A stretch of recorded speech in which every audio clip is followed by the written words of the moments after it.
Ladies and gentlemen, Seahawks fans of all ages, welcome back to 12 Talk Podcast. My name is Josh, and with me is Mitch. I remembered, the right way. Boom. I see he can learn. He can learn.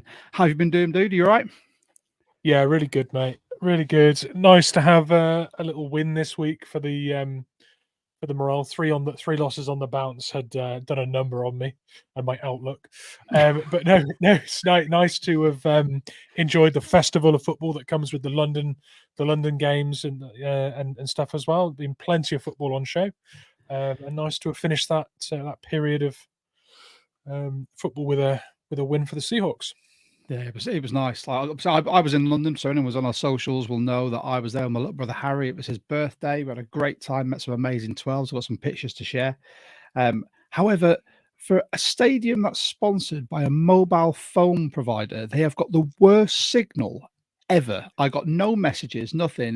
We had to go and borrow Wi-Fi from Starbucks to get a message before the kickoff. But anyway, less about that. So today, everyone, we are going to be discussing the Seahawks win against the Falcons. We've got a very special guest. We've got Mr. Owain Jones, who is a football writer for PFN and CFN, also a podcaster with 99 Yard Podcast, and unfortunately a Falcons fan. However, this isn't our first rodeo with an opposing fan. We're trying to keep it humble and try and keep it as level as possible. I think there's a lot to talk about as well and some good insight. So without further ado, Mitch, shall I hit the music and we'll get into Let's this get as well? into it. Yep.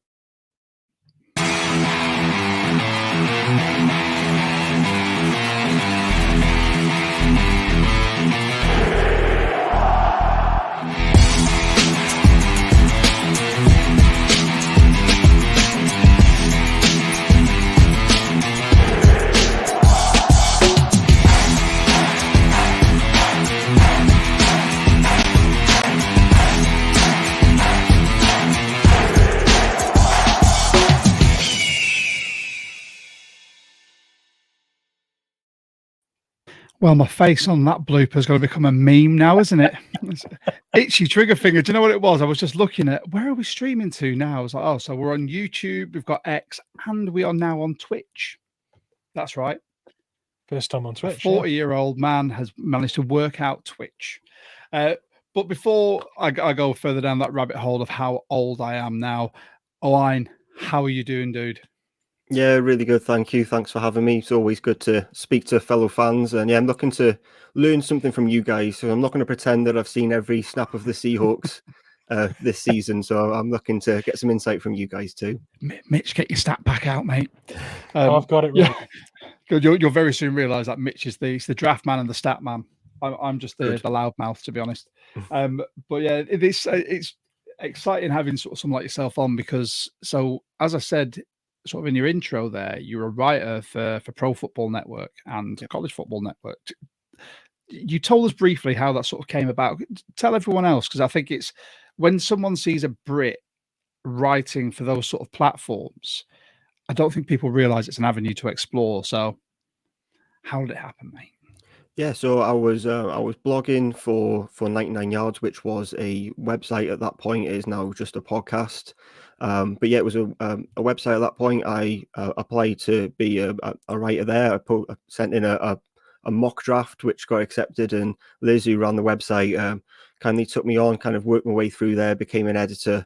And yeah, got a gig, a freelance gig with CFN, or with PFN, sorry, and which has kind of branched out to doing some of the college stuff because I'm part of the college football top 25 for UK and Ireland, which we run. You'll see them every Monday. So yeah, it just kind of branched from there. I've got a draft background, which has come in handy too. So yeah, I would just say for anyone who likes that kind of thing, just keep going because you don't know when the door will open. It comes at funny times sometimes. There you go, Mitch. Door's always open for you, mate. Do you want to take this time to have a couple of minutes to talk draft with Owain? Because anyone who's new to the channel, thank you very much. I know we've got some new subs from the people that we met in London and following some of the other pods we've done. Mitch is our pod draft guru. The man spends so much time going through sort of the college game in general. He sends me videos of prospects, stats. He did a full spreadsheet last year of everything that we could know, but it just got to a point where it became an absolute beast, didn't it? So draft-wise, Mitch, is there anything you and Owain would like to talk about, or are you just quite happy just to feed off some knowledge? I mean, I'm always looking for people who know things that I don't when it comes to the draft, because I think typically when the draft comes up, you get kind of swayed towards the players that you like or the college teams that you like watching, and you end up knowing a lot about what you know, and there are always nuggets of information and players you haven't seen enough of. I think it's always good to have other people's take on things, and I think that's part of the reason why some people's mocks end up so vastly different.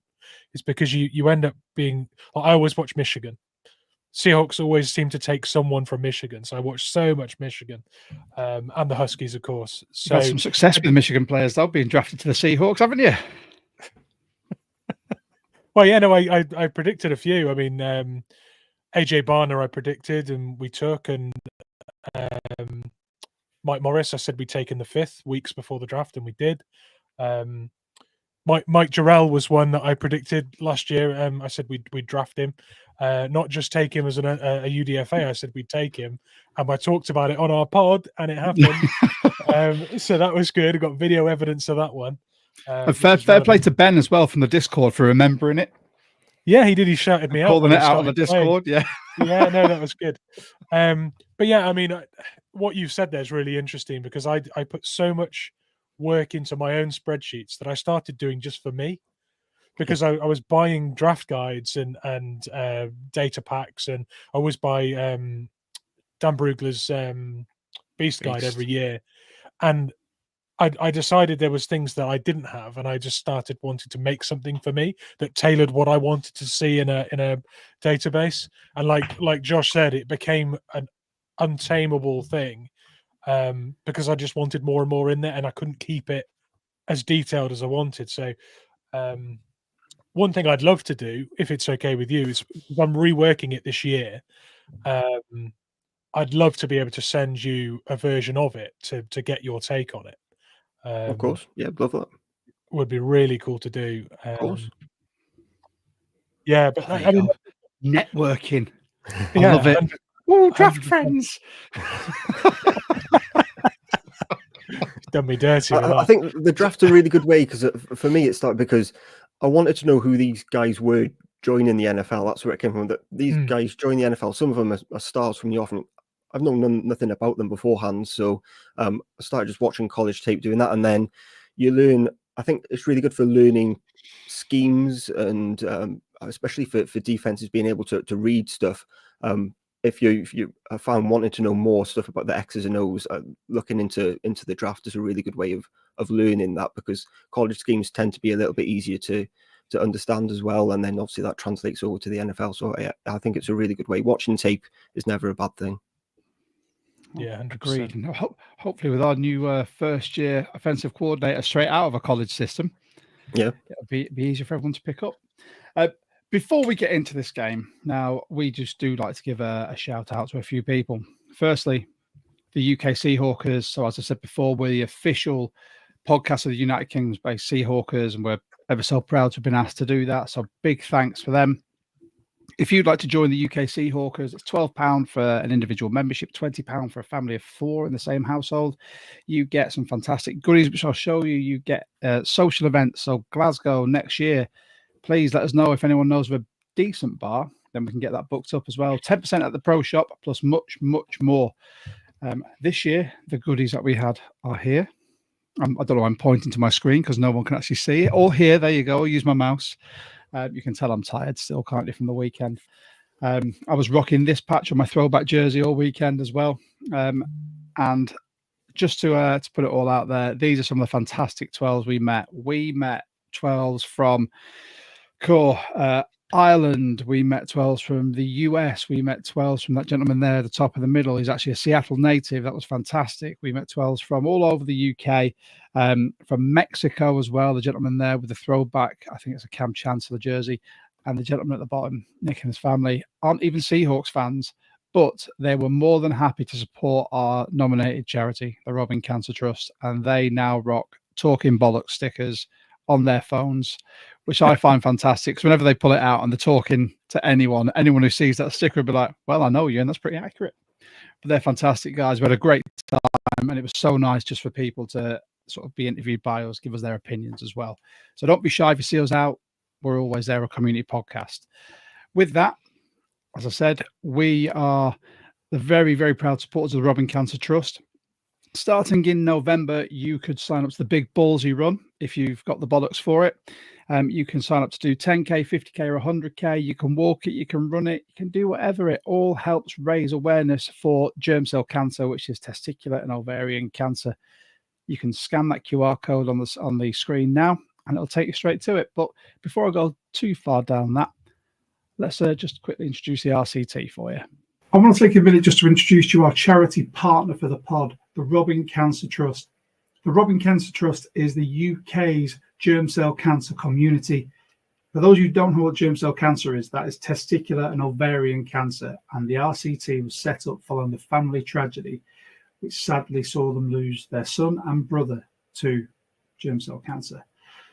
Germ cell cancer is something that can affect anyone at any time, and the RCT, Robbing Cancer Trust, do a fantastic job creating awareness through the various campaigns like Talking Bollocks and Not Overreacting.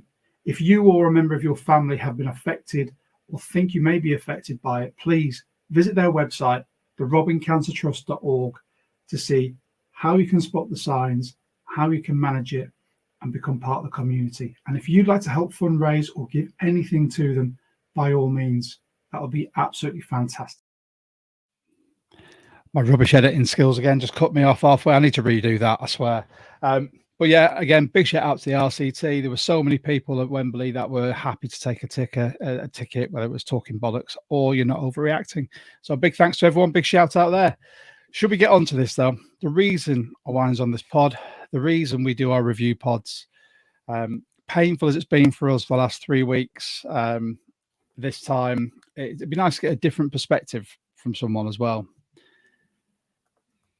The Seahawks went into Atlanta and down the Dirty Birds 34-14. Let's go for quick box scores.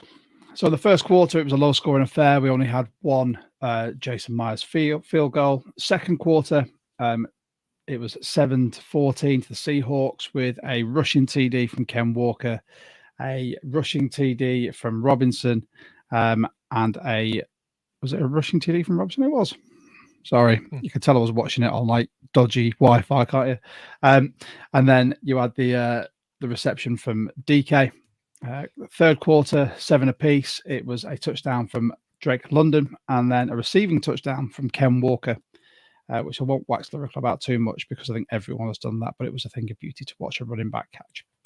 And then the fourth quarter just got away from Atlanta, and it was a fumble recovery touchdown from Derek Hall, and then a field goal from Myers. And Myers was perfect all day. Money Myers back on it. So, without further ado, 12 talking points. I don't want to go over the game too much with you, Owain, in sort of granular detail. Don't worry. Yeah. I think we made that mistake with our guest from Highway Sports, and I could just see him getting more and more deflated as it sort of went through.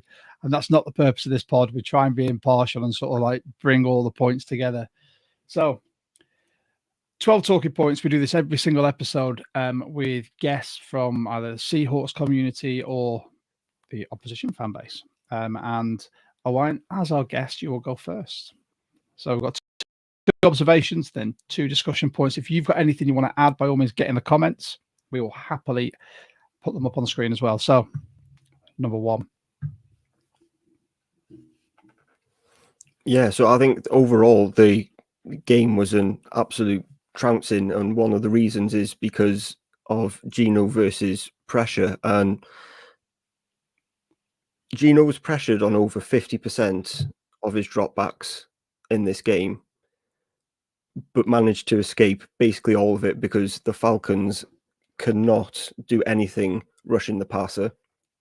So I think this game was a really good matchup between two teams that I view quite similarly in terms of their outlook on the season, and sometimes this can be as much as the difference that the Falcons were either sending linebackers to blitz or needed the extra pressure when dropping into coverage just because of the not being able to get near Gino despite causing pressure, which meant that space opened up in short yardage.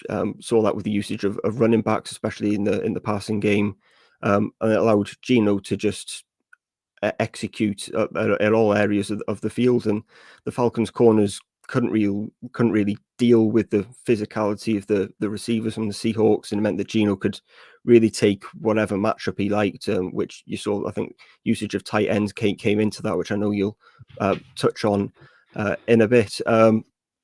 Yeah, I have to wonder if the Falcons were able to convert some of the pressure, whether this game is potentially closer, especially when we're converting on third downs. And that would cause Gino to have a much harder time. But yeah, there's been the Falcons sack problems have been a real issue throughout my fandom. Really, you go back almost 2 decades, and the Falcons have been searching for someone who can rush the passer, and they've never been able to do it. But I think if you say the Falcons had one of those rushers who get double-digit sacks every season, or one of the big boys, I think this is potentially closer. But I don't want to take away from what Gino was able to do, and what the Seahawks were, because they were very good and very clinical. But if the Falcons were able to get some hands on Gino, then this could potentially have been closer. Well, there you go. First question. This one up as well. Yeah. Question for you there from True Drew Sports, who's basically asking, how do you feel about taking Penix when you could have had someone like Dallas Turner or Verse? Just twisting the knife on members of the Discord. That's it. We've not brought him on for you to bully. Yeah, I wouldn't have done it. I was shocked, to be honest, as I think everyone was.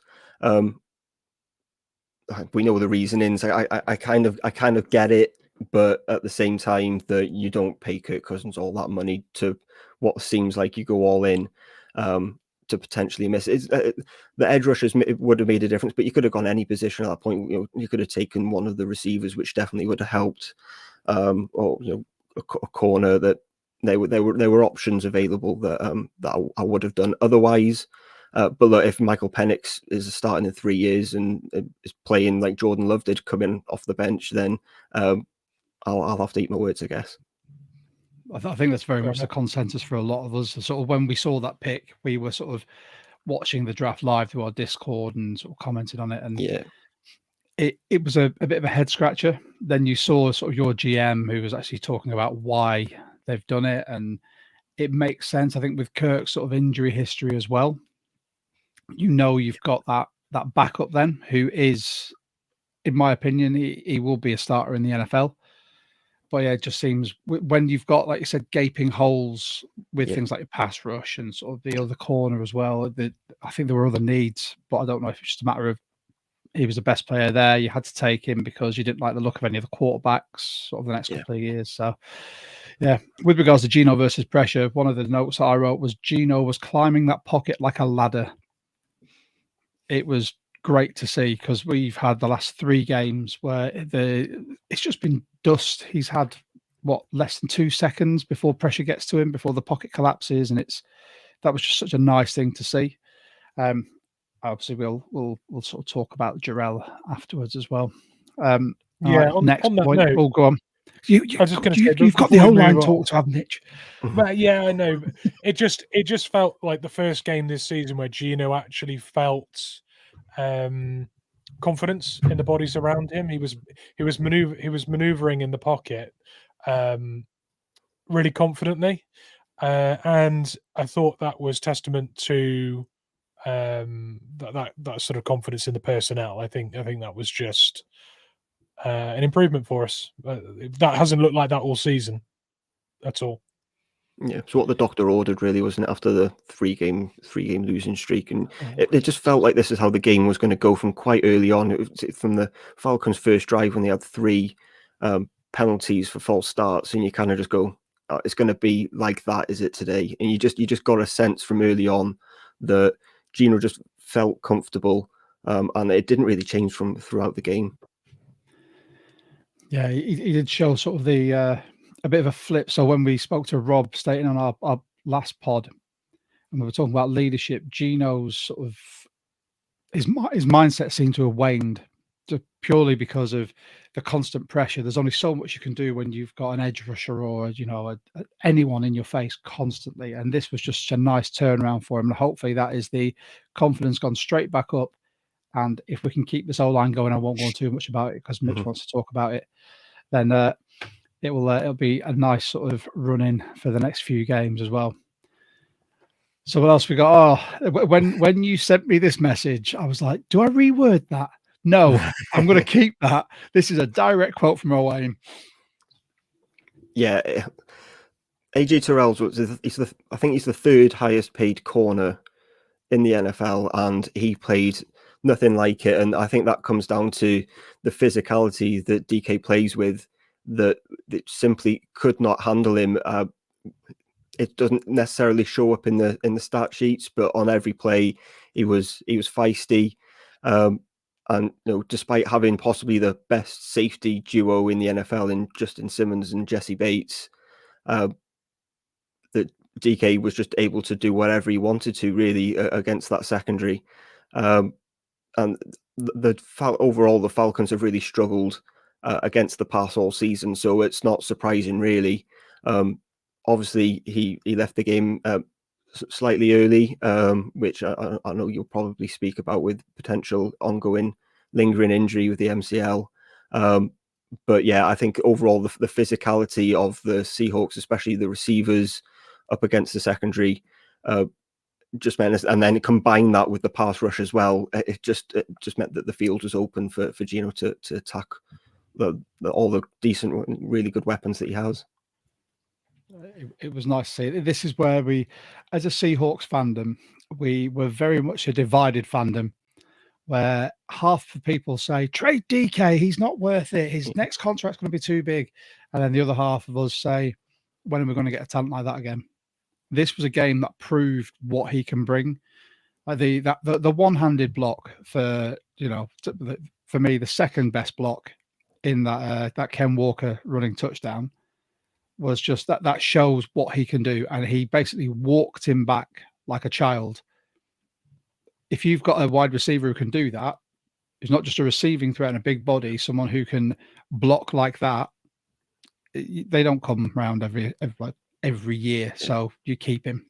That catch from Smith and Jacobs' pass as well, that just shows you that you had no right coming down with that, but you didn't expect anything else. Yeah, I was going to ask you there, Josh. Did you like that he blocked a guy with one hand? Because for me, I don't want to see anyone blocking with one hand unless you're blocking 2 guys with one hand each. Like, there's just no good reason to be blocking someone like that unless you're trying to show off or boost your ego. If anything, it annoyed me more. I was impressed for about half a second, and then I was tilted by it because it looked like he wasn't taking it seriously and he was showing off. Do you know what it looked like? It was the "you're mine." For me, it was that confidence that he had basically had him in his pocket all game, that all he needed was one hand to block to be like, I've got you here, son. And Terrell sort of wasn't sure. There was a lovely picture. I couldn't get a HD copy of it where you could see Terrell's face through the face mask, just sort of going, oh. I think that sort of encapsulated the whole thing. Let's not wax too lyrical about that because it's going to cause. We'll be drilling on for a lot. And this one I added because coming into the draft last year, when me and Mitch were talking about this, Bijan is just elite. As a Falcons fan, what are your sort of thoughts behind having a running back like that? Yeah, it opens everything up. So Bijan is the foundation for the Falcons offense. That if Bijan isn't having a good game, then the Falcons simply won't win. What he offers as a receiver also, but being able to have that weapon in the backfield, being able to hand off, it then opens up for the receivers. That the Falcons will only go as well as Bijan does. They have really good weapons. They've got Kyle Pitts, they've got Drake London, but if the running game isn't going, then that just doesn't work, because they've been operating on like play action passes. Kirk Cousins been doing really well the last couple of weeks with play action, and Bijan Robson's a reason for that, because he has to be accounted for. And as not just only Bijan, but Tyler Algier as well as the 1-2 tandem, as it's quality. He would be a starting running back on almost any other team in the NFL. And having both of them, being able to rotate them out, will be key. If the Falcons are going to do anything this season, it will be because of those two, and then opening the game in the passing downs. Yeah, well, Tyler Algier was starting running back for you last year, and I thought he has got his upwards trajectory was just there. But when you signed Bijan, I was a bit skeptical. I thought, oh, what they're going to do with Algier now? They're going to try and move him on. But the 1-2 punch, I think, was it last week? He had over 100-yard game. Yeah, and a touchdown against the Panthers. Yeah. It's the Panthers. Yeah. Well, and then going back to the pressure that the Falcons couldn't even sack Andy Dalton, so they didn't really have much luck in this game. Good point. I just before we move on to the next lot, thank you so much to everyone who's sort of put your comments in. So I'm just going to get through a couple here, because there was a lot came through, and there's quite a few pointed towards you, Owain, as well, which is quite nice. So depends what they say. Well, we've had a few about taking Penix, and then there was one. Oh, that's another one about Penix. Crikey. Here we go. True Drew again. I'm not going to bite on the Penix stuff. I'm not going to bite.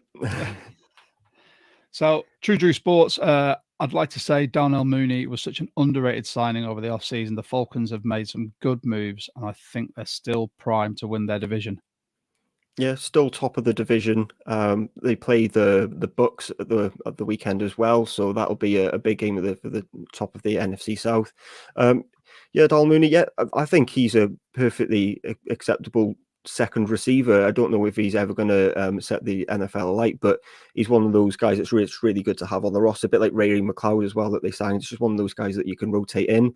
I was an advocate of them adding another receiver in the draft, or if they've gone out and got what it would have been run with Dunze the way that the board fell. That I was an advocate of that, because I think load up on weapons, but being able to operate and rotate those guys in and out is that we'd like to see more from them. That's on play calling too. But yeah, Darnell Mooney's been he's been very good. Yeah, and the other ones are mainly just about that DK block, where we've got Gary always in every week, staunch follower, and he has been a guest on the pod as well. Always great to have his insight. I think it was a psychological blow for Terrell. Yeah, and the one hand block by DK was straight up disrespectful. It was, and as predicted. Thank you very much, Adam. Love the faces on the intro music hiccup, by the way. I knew it was coming. It had to come, didn't it? So let's move on to our next sort of talking points. Mitch, let's start with yes. O-line shaking up. I very much see our O-line a bit like when you put something in the slot machines and you pull the lever and think, everything spins and just drops into position. I feel like our O-line is a bit like that this year. The changes of personnel and seeing who actually locks into a spot is fascinating. We obviously picked up a lot of free agents in the offseason. Did we draft 3 O-linemen? So Lemaitre, Jarrell, and Haynes. Yeah. So we spent three draft picks on the line. Some UDFAs came in as well. So huge focus on replenishing the room. And we're now starting to see O-linemen sort of get penciled in to starting roles that weren't necessarily the ones we projected. So the O-line seems to be shaking out. And a big shout out to Mike Jarrell, who did not look like a Division II right tackle and did not look like a right tackle 4. on the day. I thought he really did show out, and also the love for him on the sideline shows the impression he's had on his teammates in such a short space of time. He's obviously a proper presence in that room and someone that's impressed everyone with his work and everything. So looks like the O-line shaking out a little bit. Yep. And then we've got Bryce coming in from the Hawks on rundown. Jarrell gives us a potential future right tackle based on what we do and don't know about Abe Lucas. I think it's fantastic. I think with the fact we've brought in these veterans to help coach him along as well, it's just it can only be upwards for him. Right, next one. It all stems from the run. Yeah. So I watched Bryce's podcast, the Hawks on Rundown, their reaction after the game, and I was talking a little bit with them about the run, and I'd asked if our second string defense stepping up against the Falcons or establishing the run game had been one of the biggest factors, or which one had been the biggest factor in the win. And Bryce had said that he thought establishing the run had opened up Grubb's playbook. Because it allowed our deep threats to play as deep threats, not lots of short completions and things. So I really do think that this was the game in which we really established the run, the best of all the games we played this year, and I really do think it showcased what Grubb can call and the pieces he's got to play with as well. So it all stems from the run. I thought that was a big factor on Sunday. Question for you, Owain. Is the run, because I'm not following the Falcons as close as you will have, is the run something you guys have struggled with throughout the season, or was this game just something that, was a bit of a blip for you? It's not been a strong point, but I wouldn't said it was the weakness. It's defending the pass has been the biggest weakness for the Falcons, and Grady Jarrett is really good up front. Ruka Roro's coming on as well. It's defense all across the defensive line is an area where the Falcons need to continue adding, and I think they probably will try to before the trade deadline. Whether it's getting another big body through the middle, but yeah, from the edge too, and that also, it's not just the pass rush from the edge. That helps in the run game as well. But yeah, it was a problem. It just nothing came together. But yeah, it's not. I wouldn't say it's been an ongoing issue. Nice to hear you mention Oro, because that's someone that Mitch pointed out to us in pre-season as well before the draft. It was one of his to look after, and his combine I thought was fantastic as well. Yeah, he looked superb. Mitch, you have to expound on this one, because you sent it to me. And I thought, what opportunity? Let us know, sir. Yeah, so we've touched on Jarrell, so I won't go too much more into that. But I mean, starting the season as right tackle number 4 and starting a game in week 7, that doesn't happen often. That's opportunity knocking, and Jarrell really answered the call on that one. But I want to mention Kobe Bryant, and Adam was watching earlier, and I know Adam is Kobe Bryant's biggest fan. Also, there you go, Bryce in there.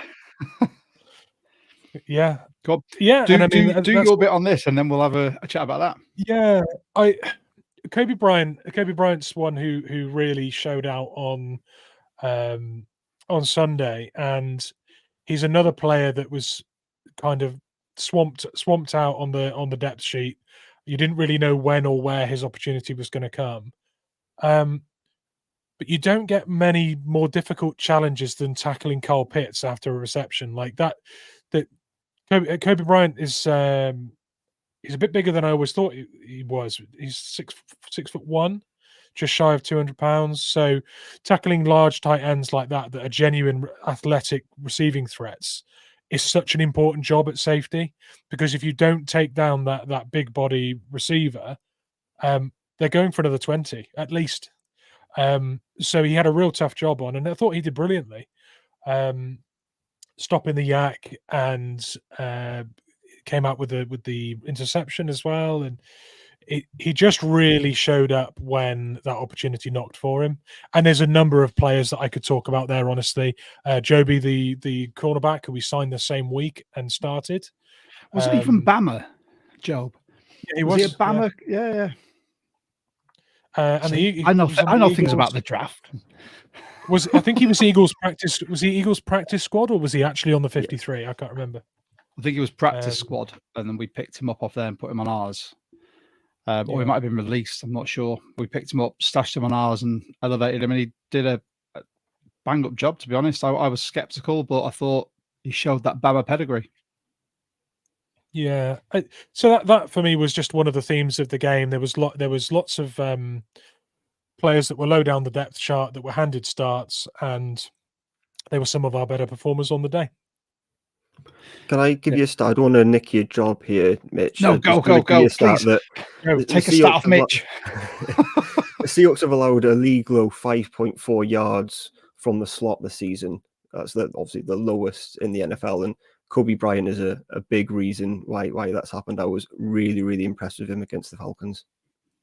Nice, I like that. Yeah, I mean, Kobe's one of those. If we're just going to expand, because we've got some comments on Kobe that I'll hide my face with shortly.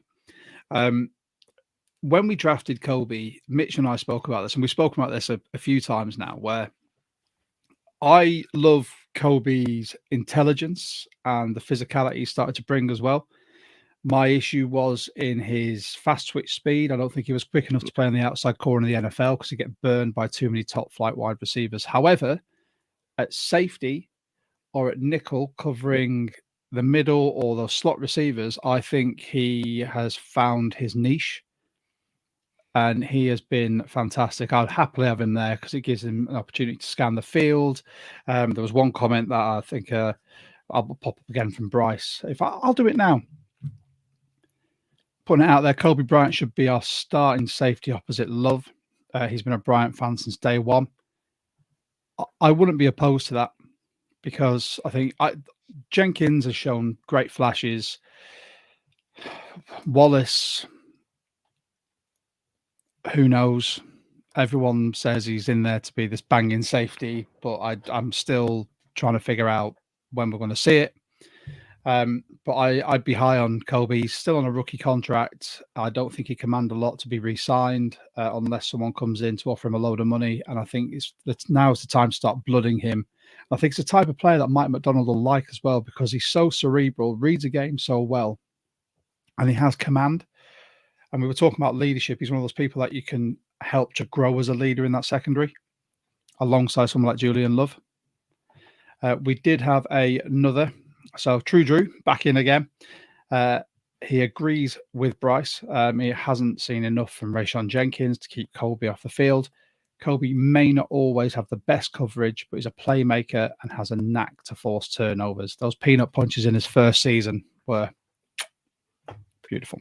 He went really underrated in that draft class because of Sauce Gardner taking all the attention as his Cincinnati teammate. But yeah, his projection was always as a nickel, really.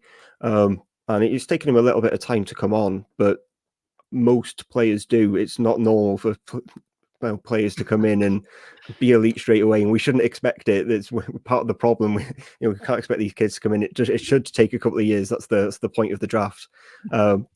Yeah, he's coming on, and you're right. If you get him signed up quickly, then the price will be lower. And if you want to be better than 8 wins, 9 wins, then you've got to see what you've got from these guys, and you've got to start them. And it's creating that nucleus of a team. Yeah. And Mitch and I have said it's a young nucleus of the team that we seem to be developing now that can develop with Mike McDonald, Aiden Dirty's defense. Perfect. And I think that's the type of player we want in there. Mitch, should we go on to your last point? Can't even remember what it was. Oh, yeah. This is a nice one. So the Seahawks might be 4-3 this year, but we're 4-0 when we've had Byron Murphy. And the points conceded in games with Byron Murphy is 14 points a game, which obviously was the exact amount of points we conceded in this game, but that is the average with Byron Murphy out there. And the average without him is over 30. So there is a real impact that Byron Murphy is having. And also, if you can stop the run at least some of the time, then the ball has to go in the air, and you get those opportunities for turnovers. So having a game where we force the ball through the air, at least on occasions, has given us a chance in our talented secondary. If we don't stop the run, the talent of that secondary is massively reduced. Byron Murphy, while he was out of this team, we did not look the same. And I know we were missing Big Cat in that period of time as well. We had Leonard Williams and Byron Murphy down at the same time, which is an enormous impact. But Byron Murphy is an absolute handful when he's out there. He needs to be accounted for at all times. And there's enough talent on our D-line and on our edges that can really feast when Byron Murphy is being double-teamed or manned, intently. So Byron Murphy already irreplaceable, and we couldn't ask for an awful lot more from our first round draft pick than to be irreplaceable after 7 games. Yeah, agreed. We're all high on him. We were gutted that he had to go out, but if he can stay in this now, it's the first time he's been injured. He was saying this in an interview. He's never been injured or missed a game. But I think this is just the physicality that the league brings. So, did you have any opinions on Murphy, Owain, when he was first in there?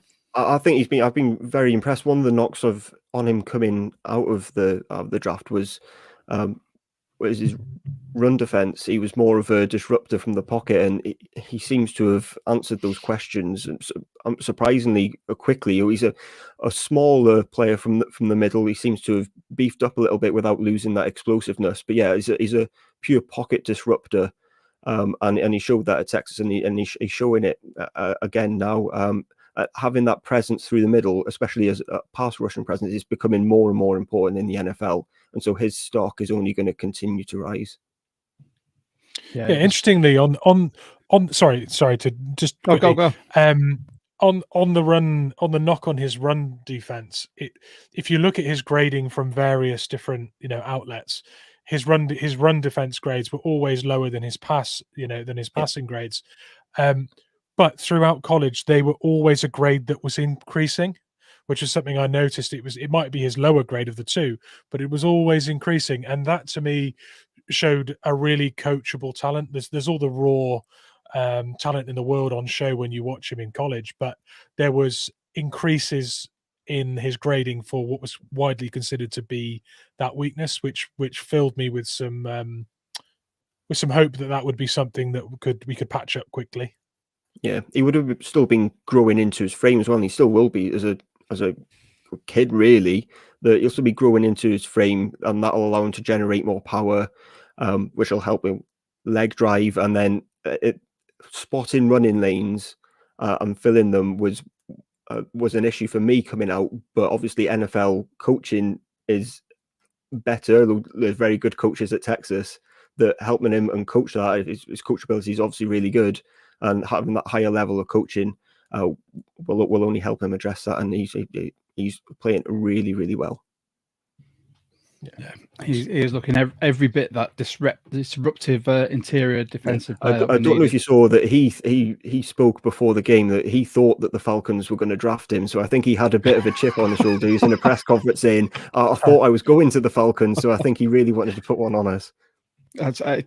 And I think he did a stand-up job of it as well. Yeah. So to people that are leaving the comments, I know there's some that are directly addressed to Owain, so I'm just going to leave them till we've finished our 12 talking points. And before we get into the Discord member musings, I'll fire those up for you to answer. Okay. It's my 4, isn't it? So here we go. Noah Fant had a day, and we have been waiting for this. One of his biggest runs of the day came on that crossbody throw from Gino to him, where Gino was under pressure, escaped the pocket, and managed to find Fant in full flow down the middle, who just turned upfield and carried on going. So Fant was 4 receptions for 65 yards, an average of 16.3 yards, so as long as 28. Now, that was 4 receptions from 4 targets. 100%. So happy to see it, because we've been crying out, and the big thing as Seahawks fans is we never use tight ends. and they should be a bigger part of our game. When you look at who we've got, I think Barner's been good.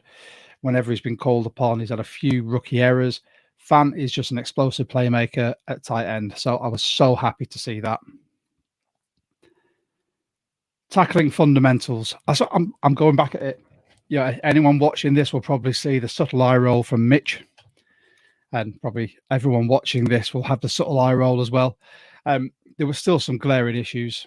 There were still some missed tackles, some swinging arms. There was people going too high, people trying to tackle Bijan Robinson at face height and just getting stiff-armed. Or unfortunately for Kobe Bryant, who actually tried to tackle low, it was just a pity that Bijan managed to get lower and meet him down there. But I think that's still something that needs to be worked on. We're showing signs of improvement, but it's still an issue for me anyway as a fan. I think that's something the whole of the NFL issue that has issues with. I don't think it's not exclusively a Seahawks thing. I think that overall it's something the NFL will continue to needing to address because it's everywhere. Yeah, it's all down to the time they allot for the actual physical practice of it as well. So it's all well and good hitting bags, but unless you're tackling a live runner, it's not the same. Anyone who's played a contact sport you've got to tackle can tell you that. So, Mitch, you mentioned the running game. Playbook unlocked. I nearly put achievement unlocked, but I thought no, that's a bit too nerdy. But seeing, and I'm going to open this up to both of you because it was something that we've been wondering about with Grubb. He's had his games where he's just thrown it far too much. The run game has been non-existent. This game, however, we got the run game going. Geno started heating up. There seems to be less of a reluctance now to try things. The Jackson, the JSN throw, I thought was. I know a lot of people have said they never want to see it again, but if it's going to work, you do it. People like the Lions have got trick plays in abundance that are just coming out of the woodwork. They had a double flea flicker. At what? And if we can throw a ball to a wide receiver who's confident enough to throw a ball down the field to DK, who, like you said earlier, Owain, didn't have any right to come down with that catch, but he did. If that's the level of play that's going to be unlocked, it's going to be a lot more exciting for us to see. What did you think of it? I mean, I don't know how much the Seahawks you've watched, but from this game especially. I think you've seen the playbook grow, and I think part of that comes down to the run being so solid because that opens up space for passers, but also a first-year head coach with new coordinators. It's getting only 7 weeks into the season that it's getting an understanding for players, what you can do, what you can't do, what you can get away with, having confidence in that. And then you look at, you mentioned the Lions, you look at the team, you know what their identity is, you know what Dan Campbell's going to do. He's going to go for it on fourth down. He's going to throw in trick plays. He's established that identity, and McDonald is establishing his own identity. So you may see more of it, and it's just willingness to try things in certain situations. You also have to take game state into account as well. So in terms of trying things, and you were saying that you've been passing a lot more than running certain games. Now, if you're chasing, then your hands are tied and you almost have to pass more.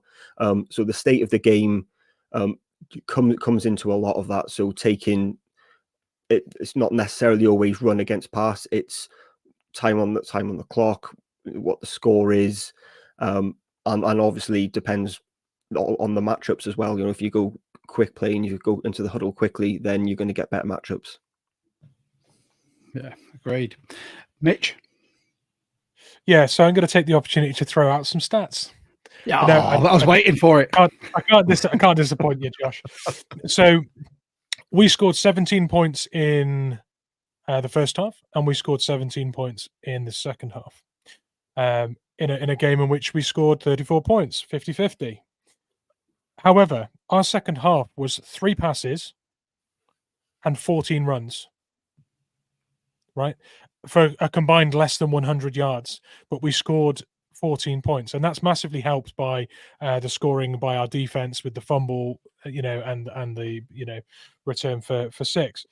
But I just thought that was really interesting that our play calling in the second half was so sort of safe, with so many runs. That shows that we got some joy with that run, and we really backed ourselves using it. Another little stat for you: 4 quarterbacks threw passes in this game. Longest throw of the game was thrown by a wide receiver. How about that one? I really like that stat. Yeah, super. And also we won this game, scoring double our opponent's score whilst having less time in possession, 31-29, and a lot less yards in the game. Our 339 to the Falcons 385. So we lost the possession battle. We lost the battle for yards. As I mentioned there, we put up 100 yards in the second half, but still 17 points. So when you look at the stats, you kind of scratch your head a little bit and wonder how we won this game. But there's 2 really key things for me. One was, for the first time this season, we won the penalty battle, 5-9, which is really low for us. We've been terrible for flags this year. Yeah. And then the turnover battle's obviously enormous and contributes to that scoring in the second half. So bringing that back to Grubb's playbook being opened, I mean, that massively comes from, as Owain said there, the run being established throughout the game. I think we saw a few plays from Grubb's playbook that we haven't in previous games because of that. We also got ahead of the game, and it was our opposition needing to take chances and throw picks rather than us chasing the game and Gino having to make throws he wouldn't otherwise make. So I think we saw plays being called from a position of comfort and control rather than plays being called where we didn't have a foothold in the game and we were chasing it. So that's how I feel about that. Yeah. Playing from ahead matters so much, and that's why you got so many runs in that second half. But the Falcons would have been very happy going into the half at 10-7, and it almost seemed like, well, once the Falcons scored, it was like, well, this is going to go 10-7 to the half, and maybe there's a foothold. And in some games, you might have seen that. I know there was a bit of time left on the clock, but I think you probably would have seen some fans in the stadium head to the concourse thinking, all right, it's 10-7, thinking that, there maybe be a couple of kneels or a couple of runs and we'll chance it. But the confidence then to take a shot at DK with seconds left on the clock to then put on a score, I think would have really deflated the Falcons, and obviously would have given the Seahawks a lot of confidence going into the half. Yeah, I think Mike McDonald said something really interesting about it as well. Okay. Sorry, Josh, I've interrupted you once. Go. It's fine. But Mike McDonald said that play, when it was called, wasn't actually a play called for DK to be the target. There was parts of that play that were designed for us to get yards to make the kick comfortable and still have time to spike the ball or whatnot. But in that moment, Gino saw and was confident in what was presented with DK deep and went for it. And I love that Grubb has put levels into a play that was, I mean, it wasn't drawn up as a Hail Mary last ditch attempt. It was levels, options, give Gino the chance to make a call, decent protection. He stepped up, nice and calm, and it was just poetry. It was, yeah. So I loved what Mike Mack said. He said it was aggressive, but the numbers backed it up, and Gino played it brilliantly, and I like that. He's such an analytical man. He's always the numbers back it up. And what once I'd just like him to go, yeah, I had a feeling it was going to work, rather than the man in my ear said the stats backed it up. So my last point, I'll rock it through this. Run D still an issue, as Bijan ran all over us. It's been a constant thorn in our side all season. It's something I'd love to see. The pressure was there. Obviously, Mafe with the sack as well, and Hall with the fumble recovery. You had Williams with the sack as well. It is coming, but I just want us to have more of a stout run D. We've signed people like Hankins with the look of him being that big body nose in the middle to stop the run, but it just doesn't seem to be working at the moment. Although I do need to do some research and see how many of those big run plays actually come through the middle, because a lot of them seem to bounce outside. And with that, next up, we have our Discord member musings. But I'll throw up some of the questions as well that we've had. But first, I'd just like to have a quick word from our sponsor, and we'll be back in a minute. Let's give a big shout out to our sponsor, Wraith Energy. Wraith is a sugar-free energy drink that comes in these handy-dandy little sachets that you've not got to take in a huge can away with you. Simply mix it with half a litre of water, give it a good shake, and you are ready to go. It is sugar-free. It has all the benefits of pretty much every energy drink you'll have, apart from the fact it doesn't cost you a fortune. And they're very, very honest with what they have in there. You have taurine, caffeine, multiple vitamins, no sugar. And for any of you who try sugar-free energy drinks, usually you'll know they're not the best. Wraith, however, I have tried the majority of the flavors now, and I love every single one. If you want to try Wraith, go to wraithEnergy.com, and when you're going to check out, use code 12TALK for 10% off. You'll thank us later. Go Hawks. There you go. And we're back. Big shout out to Wraith as well for the sponsorship. Code 12TALK, 10% off. I've got my old school lime green bottle. Mitch is rocking the new one. But yeah, fantastic. It's kept me off buying other assorted energy drinks because I am at that age of millennial now that I have to live off them. So before we go into our Discord member musings, this will run over our usual hour, which is always a way when you have a good conversation. We have some questions directed to you, Owain. Yep. So first up, True Drew Sports. Owain, is there someone on the Falcons that you are tired of and just want off your team? I think most Seahawks fans would be fine with us cutting like someone like Stone Forsyth. Oh, I'll throw someone under the bus like that. I won't single out one player, but I'll go back to, I think the corner room needs a lot of work. I would like another, or should we say two more corners. You think about like the middle of your roster, it's just for the Falcons, it's really shallow, and just add in a couple of more names who could potentially rotate in and as another outside corner opposite Terrell would really go a long way. I like it. That was very much the journalistic, impartial. I don't want to throw people under the bus. I've got a job in this sport. It's where we're lucky we can. Right, and then Gary, Owain, what are the Falcons fans' expectations for this season? Now they've acquired Cousins. And make the playoffs. Simple as that, really. Yeah, the Falcons have to make the playoffs for the season to be seen as a success. Where it goes from there, I don't think any fans, seriously considering that they can make a Super Bowl, but to make the playoffs and potentially one playoff win, I think most Falcons fans would see that as a success after the last couple of seasons. Yeah, perfect. Well, I don't know if you'd like to join us. We every single week, because we have a very active Discord, as Mitch has just posted up the link in the chat on both Twitch and on our YouTube. You can join. It's free. We have journalists from around the world. We have fans from all over as well. Germany, Canada, Gibraltar, the UK, US. Who've I missed, Mitch? Crikey, I think you've nailed it there. Scotland. Yes. I mean, UK. Yeah. I'm not going to single out Scotland. That's like singling out Wales. I'm not doing that. We are one. The United Kingdom. Give a shout out to my guy Scotty Anderson from Scotland. That's all. Just got to do it. Is that Scotty who I beat in fantasy this week? I think it's the very same one. And I've got him this. I've got him this week, and his team's a juggernaut. So I'm not expecting to beat him, but we'll see how it goes. Good. Anyway, yeah. So, Owain, if you'd like to join us, our Discord member musings. These are I'll join. Perfect. I mean, these are the members of our Discord. Every single episode, we give them the opportunity to ask questions to be answered on the pod. Obviously, we get our live comments, but the guys can pop them in there a bit sooner than the pod, just to give a bit of heads up for us as well. So, firstly, we had Jonas, our resident German Seahawker. Oh, if this actually loads. Oh, no. It's all going wrong for me today. I don't know what's happening.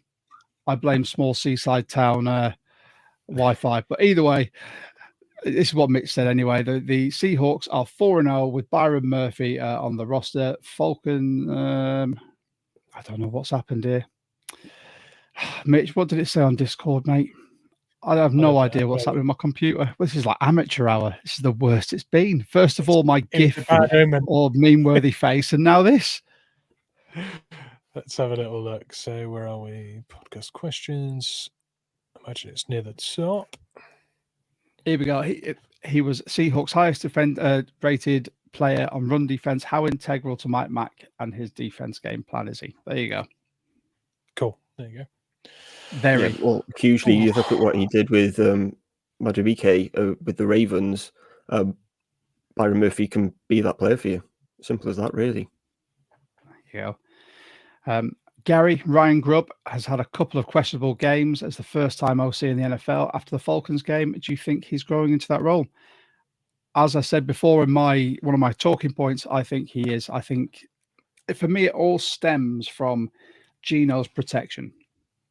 If we get that run game going and Geno has time in the pocket, which is something we addressed in our last episode with Rob, the playbook will open up for him because he can actually go through his reads as opposed to having his head on a swivel, looking for who is going to come at him first. If he's got the time to throw and make those reads, we know that Grubb can call a good passing game. We saw it when he was with the Huskies. But I think it's just unfortunate that the last couple of games there has been no protection. Next up, our friend Leo Hamadi. Where do you think this team stands as of right now? I know we're 4-3 and leading the West, but do you think we have what it takes to make a run for the NFC? Let's have an impartial view first. Owain, what do you think the Seahawks' chances are? I can't see you making a championship game or a Super Bowl. I will be brutally honest. I see this team as an 8 or 9 win team, and if the first year with a head coach, I don't see anything wrong with that at all. I think as fans, you hope if as long as you have hope and you can see the direction that the team is going in, then you'll take the fans along with you. Once you lose those two things, that's when you'll have problems. And as the team keeps evolving, then the team will continue to rack up those wins. I don't know what the ceiling is with Geno. I don't how many times have you had this conversation? Has everyone had this conversation? But not massively on this pod, to be honest. How far can Geno take you? But look, there's Jimmy Garoppolo's made Super Bowls. Colin Kaepernick's made Super Bowls. Nick Foles has won one. So why not? If everything else is working, then why not? But everything else will have to be ticking around him to do so, I think. Yeah, I agree. I'm less concerned about the record than I am about the scheme showing its identity and the roster, learning the playbook and looking competent and confident with it. However, I do think what we achieved this year gives us a real good chance for a wild card spot, or potentially going through as winners of our division, looking at how riddled with injuries the Niners are and how inconsistent the rest of our division is. So I think there's a really good chance of us making the playoffs. Yeah. But I'm really not concerned about chasing the Lions right now. They look an absolute juggernaut in the NFC. We are not at that level. However, I do think when you look at how far they've come since retooling that coaching team, like that is something we can absolutely aspire to emulate. So yeah, I was going to say that apart from you take the Lions out of it, who's the second best team in the conference? It's very, very difficult. Vikings, weirdly. And you think, on the day, whether it's the Falcons, Seahawks, Buccaneers, Eagles, all on their day can beat anyone when it gets to the playoffs. So once you get to the postseason, you're in the tournament. Then why not? If you can string 3 wins together, then there we go. You're in a Super Bowl. I love that you omitted the Cowboys from that because we all know they can't win a playoff. Yeah, but thing is though, like if anyone plays Madden, the Cowboys win the Super Bowl all the time because they've just got a stacked roster. Someone who writes that game is definitely a Cowboys fan. I agree. I mean, me and Mitch have said this time and time again. We just want to see an upward trajectory for this team. We want to see the development of the players, the scheme. If we win the NFC West, amazing. I don't see us getting to the NFC title game, or let alone the Super Bowl. But I think there are better teams that are more established. But as Mitch said about the Lions, and looking where they've come from, bringing in Dan Campbell, and like you said as well, how many years has Campbell been in charge now? 3? In his third year, I think. Yeah. 3 or 4. And look where they've gone, leaps and bounds. They've gone from one of the laughing stocks of the league to now being one of these teams that are genuinely feared to play because you don't know what they're going to do. So, yeah, I think there was a second and you can compare how many times people spoke about, the Lions need to move on from Jared Goff. And you can kind of apply that same conversation to Geno Smith, that if you build the team around him and get the confidence, then that's when quarterbacks thrive. There's a second part from Leo. If yes, do we think we can make a run for the NFC? Should we be calling teams like the Browns, Panthers, or even the Dolphins to try and improve the team through a trade or two? I don't think it's necessary. I don't think we'll see a big name trade personally, because I think it's a matter of work with what we've got now. There's no point, rinsing capital to try and bring someone in to get an extra win, as it may be. Yeah, it depends who they are, right? I don't think you're going to get the star player, but could you see players come in and fill as depth? And I think you could potentially I could see. I think whether it's the Seahawks or any other teams, I think you might see some third and fourths being given out for players. I won't go too much into the 2025 draft, but it's a very, very poor class. So I think that you might see teams want to give up. They'll happily give up their 3rd round pick because there's no sure thing you're going to get in the 3rd round of this draft. People are going to go in the 3rd round of the 2025 draft that would go in the 6th round last year. So I think teams might be more willing to give up with capital this time round, but I don't think you're going to get, you look at the teams on the screen there, Myles Garrett isn't going anywhere. Dolphins, could Tyreek Hill go? Well, possibly, but I don't think you're going to get Jalen Waddle or anyone that leaving. So, I don't think you're going to get the star names, but you could see those players that fill out a roster be on the move. I think there's one position that we might do something like this for, and it's the linebacker position. And I think if the right linebacker became available, that long-term plan to plug a key piece in there might be worth dispatching some draft capital for. However, I do like the linebacker class in this year's draft. It's one of the only classes I think is pretty deep. But yeah, only for a linebacker for me. Because if you look at it, everything else looks passable for what we want to achieve this year. So I think we'll get you back on for a draft class talk with Mitch. I think I will sit here and be a silent partner when hopefully all my my seaside internet's working, and I'll just click buttons and let you two chat about it. Oh, come on, talk about running backs, because they're the only ones worth talking about. The way that it's falling. Oh, but the Michael Myers of running backs in general. It's still my favourite stance. As soon as someone pointed it out to me, I was like, that's amazing, because there's no tell there. It's just straight up. What you're going to do, no one knows. Right, we've got a few more of these to come. So, can Kobe Bryant play himself into a starting position when Jenkins comes back? I don't know what's happening with this slideshow presentation. I'm very sorry. Usually we're a lot more smooth than this. I think we addressed that. I can assure everyone it was working earlier. It's just one of those days. I'm still reeling from a weekend in London watching the NFL. That's what I'll blame it on. I think so. Well, I think we addressed it earlier. Yeah. He's got all the tools, all the attributes. He's a young player. He could easily slide into that spot. Oh, and who do you think OC? Why do you think OC are afraid to use JSN to his actual ability? Because again, he seems to be the screen king in this offense. Yeah. After his one big New England, Grubb seems to have forgotten he can catch a pass over 5 yards. It's a very, very good question.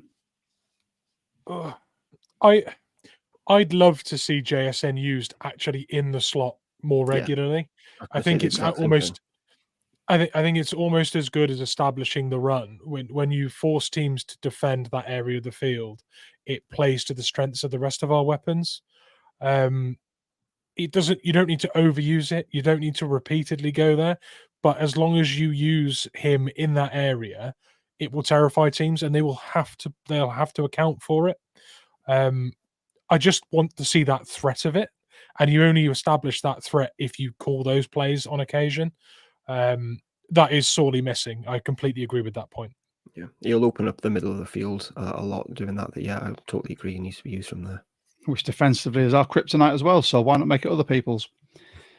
True Drew back again. How do you feel about Draymond Jones?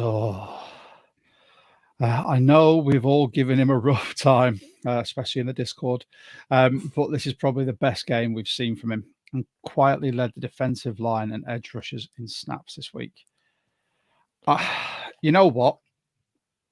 I feel bad for everything I said about Draymond because he seems to be growing into this role. Mitch, I think you mapped out his projection within this team quite well, quite a few episodes ago, as to how he'll grow. Do you want to recap it and then just give us your opinion as well? Yeah, I just with Draymond Jones, we brought in this guy to play 3-tech in our old system. And now we've got a new system, and suddenly we're talking about him being part of the edge rotation and being a sort of big end, and sort of being a stout sort of edge to that line, and really setting that edge, but also being able to rush the passer. And then, of course, we've had those D-line injuries, and he's gone from what we brought him in to do to what he's now doing to, could you do a little bit of what you were doing last year? Because we've got the person. So since he's come in, we've really messed the guy about, to be fair. And we've not allowed him to ever just play snap after snap, game after game in the role that we're drawing up for him and he's practicing. So the last game, we actually put him in a spot, played him to the game plan we had set out for him, and lo and behold, he looked really effective. He's a victim of his own versatility on our roster. That's my take on Draymond Jones. I agree. I've been critical of him, but I think he's shown when he sticks in a one position and he knows what his role is, he's actually quite effective. God, it pains me to say that. Here we go. Pre-Sunday night. So Crafty Carver, our friends from Let's Talk Seahawks. Pre-Sunday night, I think most of us saw him as on one of the worst free agent signings of the Pete Carroll, John Schneider era. Now I'm hoping his struggles will grow in pains from the scheme change. The best is yet to come. Once again, about Draymond. I think we're all sort of on that boat then. And here we go. The last lot. Joe Mack. How's everyone feeling after week 7? What's your predictions for the next 3 weeks and beyond? I don't want to give predictions anymore because I said it was going to be an 11-win team at the start of the season. Yeah, don't do it. Shows what I know. If we can keep the momentum going and building with the offensive game plan of getting the run game going, keeping Geno's protection, we'll see a better offense. And I think the defense is starting to gel a bit. I think the introduction of Kobe Bryant really did help that secondary. When we get people like Reek and Trey Brown back, that'll be a bit more, it'll be a better depth at cornerback as well. Again, it's just how well we defend the run. But luckily, it's not really apart from if you cast Josh Allen, not the Bills' strong suit. It's a really critical time in your season as well.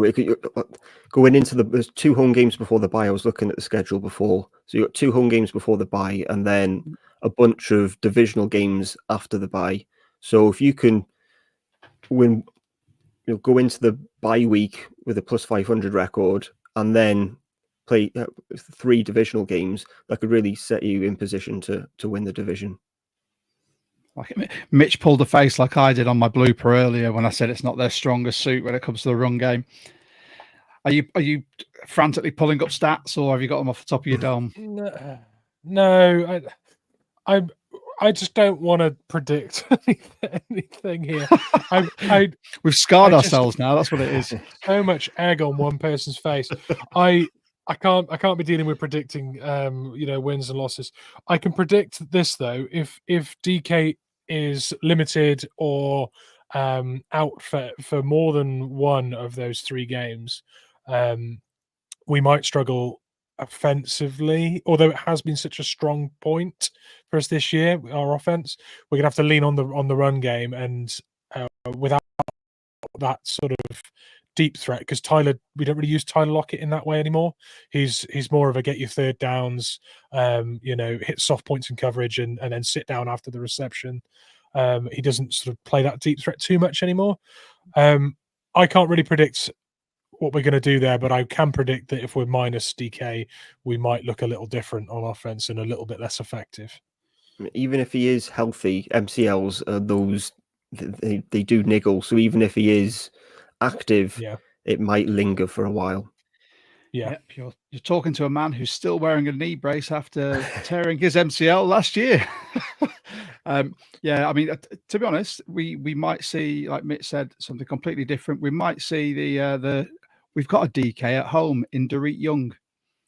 I think he could fill that role as well. It's not going to be the same type of play as DK, but if he can command the same coverage, double teams, it's going to take a couple of flashes to people to realize that he might actually be able to do something. But yeah, I want to move off that because I'm not putting any more predictions out on this pod.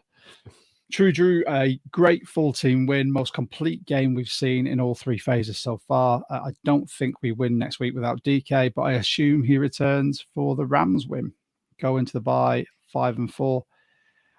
You know what? It's like I completely forgot what I'd put on these and what the guys had asked. So we're addressing these before we even get to them. There you go. It's a sign of good podcasting.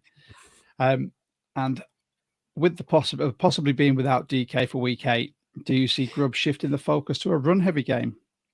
That seems to be the weakness in the Bills' armor. Possibly, because the Bills, they've been really good rushing the passer